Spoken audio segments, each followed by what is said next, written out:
Good evening friends. आशा करी तुम्हारा सबाई भालो आछो। आज के तुम्हारे सामने आसार विशेष कारण हलो आमादेर पश्चिम बांगलाय जे ओबीसी केसटाके निये खूब तोलपाड़ चलछिलो।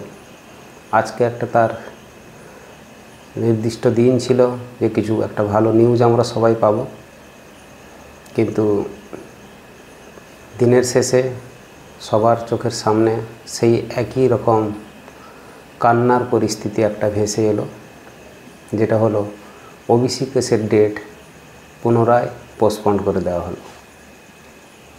এখন पोस्टपोन करे देওয়ার मेन कारण कि हलो যে যারা ओबीसी केस নিয়ে টেক আপ করেছিল এখন সরকারের তরফ থেকে শ্রীমান কপিল সিব্বল যিনি সরকারের তরফ থেকে ল নিয়ে কাজ করছেন, উনি সরকারের কোর্টের কাছে অ্যাপিল এটাই করলেন যে পুনরায় সার্ভে করা হবে এবং সেই সার্ভে 3 মাস পর্যন্ত সময় লাগতে পারে সার্ভের জন্য।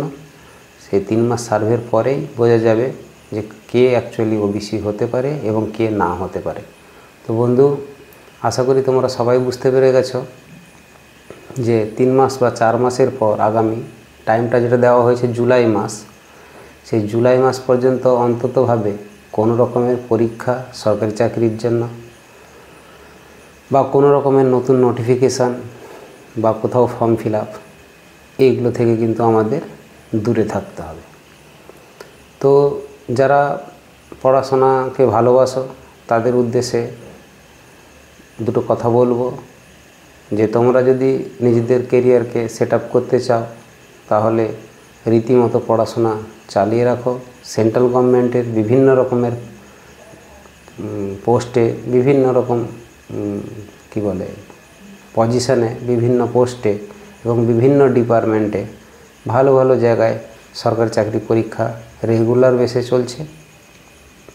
এবার থেকে তোমরা সেই দিকে এগোনোর একটু চেষ্টা করো, কারণ আগামী বিগত দিনে যেগুলো হতো যে হিন্দি না থাকলে তুমি সেখানে ক্লিয়ার করতে পারতে না, তো এমন অনেকগুলো অর্গানাইজেশন হয়ে গেছে, রেলওয়ে হয়ে গেছে, এসএসসি জিডি হয়ে গেছে, এই সমস্ত জায়গায় তুমি কিন্তু বাংলায়ও পরীক্ষা দিতে পারবে।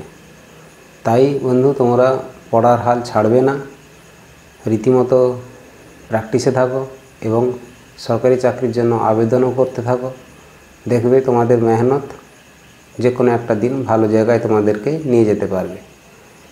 আর বিশেষ কিছু বলবো না। আজকে খুব উদ্বেগ নিয়ে সকাল থেকে ছিলাম যে রাত্রে তোমাদের সামনে কিছু একটা ভালো নিউজ দিতে পারবো, কিন্তু সেখানে আমি অসফল হলাম।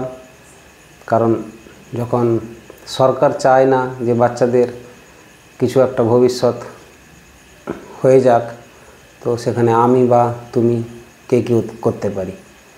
সো দ্যাট সরকার যেভাবে ভেবেছে নিশ্চয়ই সবার মঙ্গলের জন্য ভেবেছেন। তো দেখা যাক কি হয় 4 মাসের পর। তো এর আগেও যেহেতু 3-4টা ডেট ছিল তখন কিন্তু এই পয়েন্টটা উঠে আসেনি। আজকে যখন উঠে এসেছে নিশ্চয়ই এর মধ্যে কিছু ভালো জিনিস লুকিয়ে আছে যেটা হয়তো আমাদের চোখে আমরা দেখতে পাচ্ছি না। Thank you for watching. Jai Hind.